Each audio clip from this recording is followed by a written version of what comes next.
বন্ধুরা, আশা করি তোমরা সকলে ভালো আছো। তোমার চ্যানেলে তোমাদের সবাইকে স্বাগতম এবং সকলকে জানাই নতুন বছরের শুভেচ্ছা। সকলে ভালো থাকো, নতুন বছর আনন্দ ঘন মুহূর্ত দিয়ে তোমরা কাটাও এবং পুরনো বছরের জরা জীর্ণতা, বাধা, কাউকে দুঃখ দেওয়া, কাউকে কষ্ট দেওয়া প্রভৃতি যে জিনিসগুলো রয়েছে সেগুলো তুমিও যেমন ভুলে যাও বা অন্য কেউ যদি তোমাকে দিয়ে থাকে সেগুলোও ভুলে যাও। একদম নতুনভাবে শুরু করার চেষ্টা করো।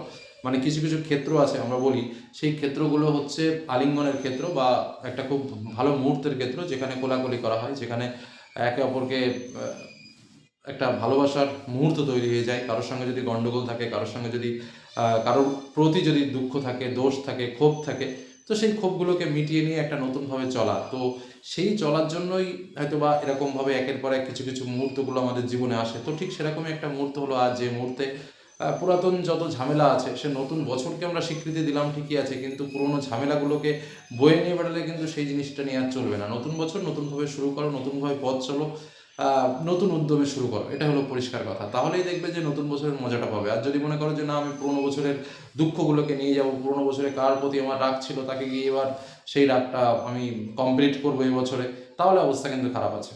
হ্যাঁ, তবে সমস্ত কিছু যদি পুরোনো বছর ফেলে দিলে হয় তাহলে কিন্তু একটা বিশ্রী অবস্থায় যাবে। কারণ পুরোনো বছরে আমি যা পড়াশোনা করেছি সেটা যদি আমি বের করে দিই তাহলে আমি শেষ। আমার ভ্যালু যদি জিরো হয়ে যায় তাহলে কিন্তু আমার অবস্থা খারাপ আছে। অর্থাৎ পুরোনোকে বাদ দিয়ে নয়, পুরোনোকে সঙ্গে নিয়ে যেতে হবে, কিন্তু সেই পুরোনোর ভেতরে কিছু কদর্য বিষয়গুলো আছে, সেই বিষয়গুলো আমাদের বাদ দিতে হবে। তার মধ্যে ওই যে আমাদের ষড়রিপু, কারো প্রতি রাগ, ক্ষোভ, দোষ, ঘৃণা, এসব জিনিসগুলো যদি থেকে থাকে সেগুলোকে বাদ দিয়ে তাকে আবার নতুনভাবে আলিঙ্গন করে ভালোবেসে সামনের দিকে তাকে নিয়ে পথ চলো। এটাই কিন্তু আমাদের নতুন বছরের পাথেয় হওয়া উচিত।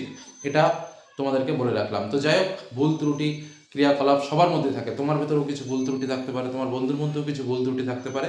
সেগুলো সব মিটমাট করে সামনের দিকে একত্রে একসঙ্গে নতুনভাবে শুরু করো এবং নতুন উদ্যমে শুরু করো এবং দুজনেই ভালো থাকো, দুজনেও আনন্দ থাকো। তোমার ফ্যামিলি, তোমার পরিবার, তোমার আত্মীয় স্বজন, তোমার পারিপার্শ্বিক সমস্ত কিছু নিয়ে তোমার দিনগুলো আনন্দে কাটুক, সুখের কাটুক, এটুকুই উইশ রইল আমার তরফ থেকে তোমাদের সকলের জন্য। সকলে ভালো থেকো, সুস্থ থেকো, সাবধানে থেকো।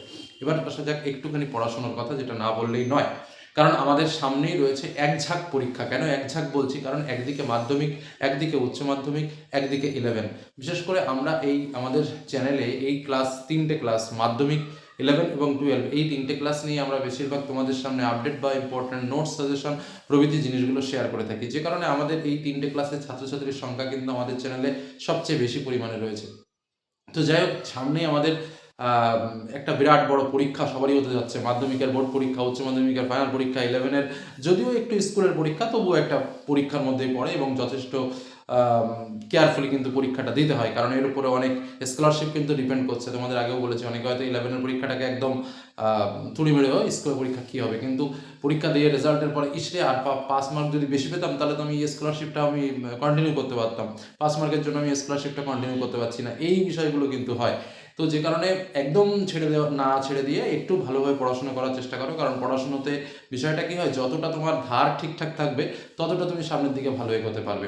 তো সেই পড়াশোনার মরশুম চলে এসছে। দেখো, আমরা অনেক প্রকার ছাত্রছাত্রী আমাদের রয়েছে। কারণ তোমরা দেখেছো প্রায় 9 লক্ষ সামথিং আমাদের স্টুডেন্ট রয়েছে। তার মধ্যে আমাদের যে ছাত্রছাত্রীরা এই মুহূর্তে পরীক্ষার্থী রয়েছে, তাদের মধ্যে সবাই যে টপ লেভেলের স্টুডেন্ট সেটা কিন্তু নয়, আবার সবাই যে একদম বিলো ক্যাটাগরি সেটাও কিন্তু নয়, বা সবাই যে মিডিয়াম সেটাও কিন্তু নয়। অর্থাৎ আমাদের মধ্যে কিন্তু একদম খুব ভালো স্টুডেন্ট থেকে শুরু করে একদম খুব খারাপ স্টুডেন্ট সবাই কিন্তু আমরা রয়েছি।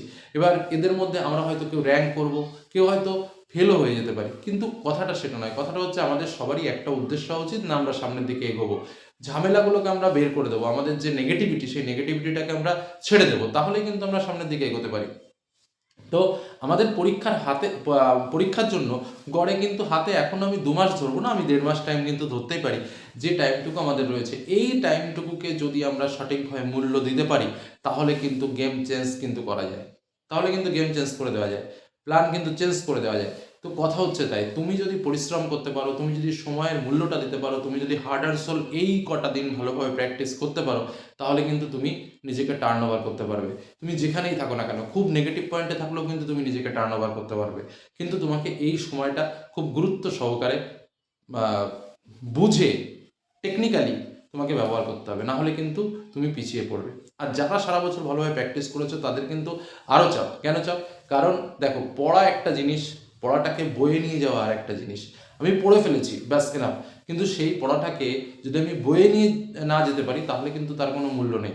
তার সঙ্গে আরও কিছু ব্যাপার রয়েছে, যেমন খাতা সাজানো, প্রিপারেশন, রিপ্রেজেন্টেশন, এই বিষয়গুলোর দিকে তোমরা একটু বেশি নজর দাও। দেখো আমরা অ্যাজ এ টিচার আমরা কি বলি, আমরা ধরো একটা জিনিস, একটা পার্ট পড়েছি, সেই অনার্স লেভেলে পড়েছি বা তার আগে পড়ে নিয়েছি, কিন্তু আমরা কিন্তু এখনও নিয়মিত চর্চার ভেতরে থাকি। তোমাদের পড়ায় বা স্কুলে পড়ায় বা বিভিন্ন বইগুলো যখন ক্লাসে যায় তার আগে একটু স্টাডি করে দেখে যায় যে কোথায় কী রয়েছে, বা নতুন বই যখন আমাদের হাতে আসে তখন বিভিন্ন বইগুলো আমরা একটু চর্চা করে দেখে নিই যে কেমন কি। এই যে বেসিক যে প্র্যাকটিসগুলো, তার মধ্যেই কিন্তু আমাদের চর্চাটা অটোমেটিক লুকিয়ে থাকে।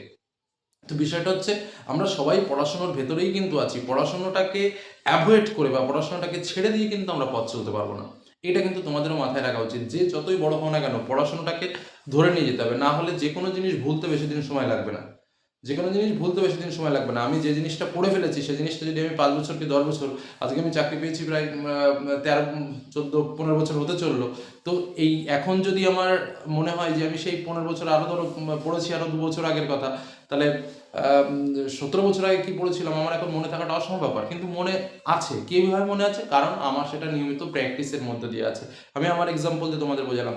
ঠিক এরকম একটা ব্যাপার, পড়াশোনাটাকে তুমি যত প্র্যাকটিস করবে, যতবার প্র্যাকটিস করবে, যত রকমভাবে প্র্যাকটিস করবে, তোমার লেখার কনসেপ্ট ততটাই ক্লিয়ার হবে। তোমার যে লেখার স্টাইল সেটার অনেকটা চেঞ্জিং হবে, তোমার ভাবনা চিন্তার চেঞ্জিং হবে, এবং এর টোটাল যে রিয়াকশান, সেই রিয়াকশানটা কিন্তু তুমি তোমার নাম্বারের ওপর লক্ষ্য করতে পারবে। এটাই কিন্তু একটা ভাইটাল কথা। তো যে যেখানেই আছো, যেভাবেই আছো না কেন, সবাই নতুন বছর সুখে কাটাও, আনন্দে কাটাও, এবং শুধু বছরটা নয়, সবসময় মনের ভেতরে একটা আনন্দ ফুর্তি নিয়ে চলো। নেগেটিভিটিটা নিজে থেকে বাদ দাও, পড়াশোনাটাকে অবলম্বন করো এবং সামনের দিকে এগিয়ে যাও। সকলের ভালো রেজাল্ট হোক। নতুন বছরে সবাই যেমন আনন্দ করছো, এই আনন্দটা সকলের মধ্যে দীর্ঘস্থায়ী হোক। এটুকুই বলে আজকের আলোচনা শেষ করলাম। সকলে ভালো থেকো, সুস্থ থেকো, সাবধানে থেকো। ধন্যবাদ।